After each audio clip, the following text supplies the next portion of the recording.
The EVGA Geforce RTX 3080 for the Win 3 Ultra Gaming, Jesus, that's a lot of words, is a powerhouse and a behemoth of a card. Boasting 1800 megahertz boost clock, 10 gigs of GDDR6X memory, and 19 megahertz memory clock, this card is a beast. It sits at the top of EVGA's most powerful air-cooled 3080 cards. It features ARGB, EVGA's ICX3 technology, which is a cooling solution, and a nice metal backplate. But enough of the paper specs, let's get into some real-world tests. Now, the first test we're going to do are the sound tests. Now, I'm not going to get too in-depth, but I'm going to get pretty in-depth here. I ran 3 tests. I ran one with the side panel on my PC with the card under idle load, one with the sound panel off and the card at idle, and one with the side panel on with the card under full load. Now, there is an overclock and a normal switch, if you can see on the card. Now, the card does run hot, so I did click the overclock switch on just so the card can run cool. So what that does is basically make the fan spin up at all times and make them go full blast once the card is under full load. So you'll see those variables. So the first test is going to be side panel on, noise decibel level, side panel off, noise decibel level, side panel on, full load, noise decibel level. I'm using an app called Sound Meter on Android. I don't know how scientifically accurate it is, but it should give you a good gauge of how noisy the card can get.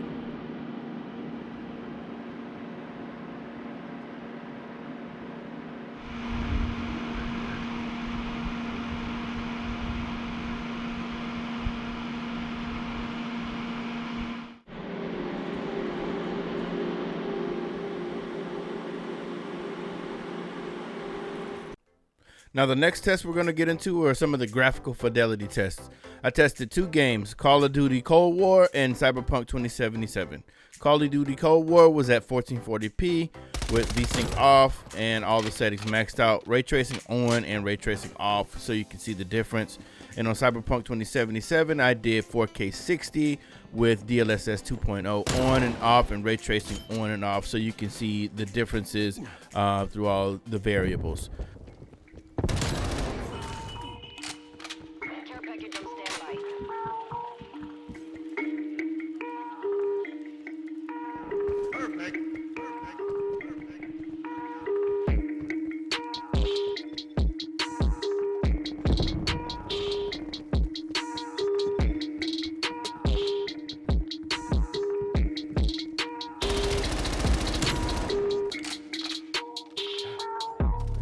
Now, for those of you who are watching this and wondering, well, what am I even looking at? Pay attention to the top left-hand corner where it says D3D12, and you see that number constantly changing that says FPS, that white number.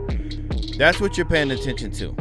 Also, if you're saying, well, I can't tell the difference between ray tracing on and off, kind of look at the ground and some of the sunspots on the ground and in the snow and on the concrete. You'll kind of see it kind of shining a little bit more, so you can kind of tell the difference that way. But just wanted to let you guys know, just in case you're watching this and you don't know how to tell the difference. And also, it's not about what you can see, it's about what you can feel. So when I turned ray tracing on, I could feel my frames drop, meaning that it was just a slower react time. If you play games competitively on PC, you'll know what I'm talking about.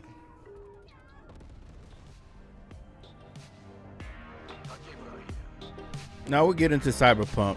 Now pay attention to everything maxed out 4K 60 and DLSS off. The game is literally unplayable. I'm getting 14 to 15 frames a second.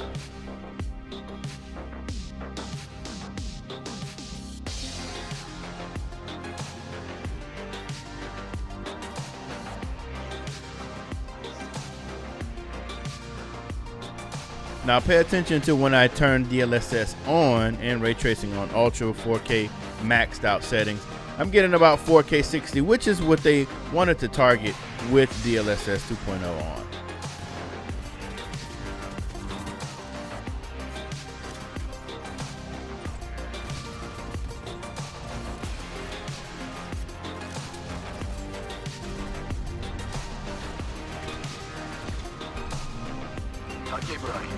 Now here you can see I still have 4K max graphical settings, but I turn ray tracing off and DLSS off.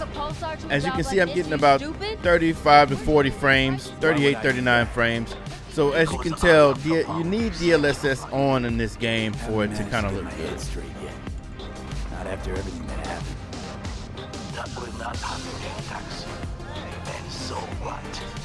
If you intend to me, you must re-enter them. The bell has already told. Tom's died.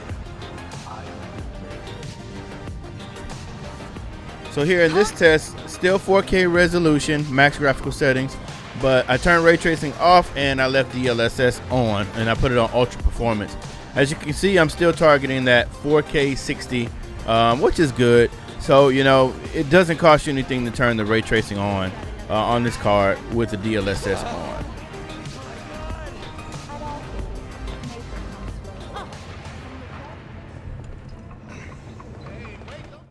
So what do I think about this card? What are my final thoughts?